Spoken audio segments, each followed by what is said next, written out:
New details after a hearing for the Little Falls man charged with second-degree murder. Byron Smith was charged after shooting teenagers who broke into his house on Thanksgiving.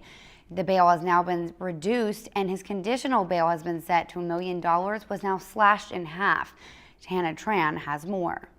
Tonight, or possibly in the early hours of tomorrow, Byron Smith will exit through a set of doors at Morrison County's jail until his next court date. His $1 million conditional bond was slashed in half. This is about facts and courtrooms, and my client is presumed innocent the way he's supposed to. Smith was charged with second-degree murder for the deaths of Nicholas Brady and Haley Kiefer after they broke into his home.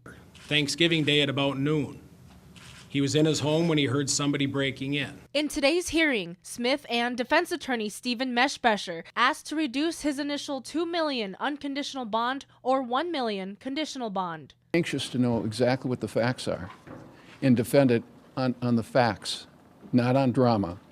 This is about a courtroom, and this is about justice. Smith is responsible for paying 10% of his bail in cash. That amount is $50,000. Meshbesher said Smith's bail was excessive. His reduced bond of $500,000 or $50,000 in cash is conditional. He must comply by the conditions that include surrendering his passport, firearms, and ability to leave Minnesota.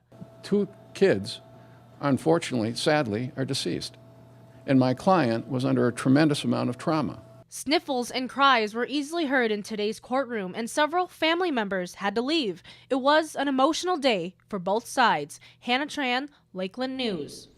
And grim details of the audio recordings found at Smith's home were also revealed today. We will have more on that when the descriptions are confirmed.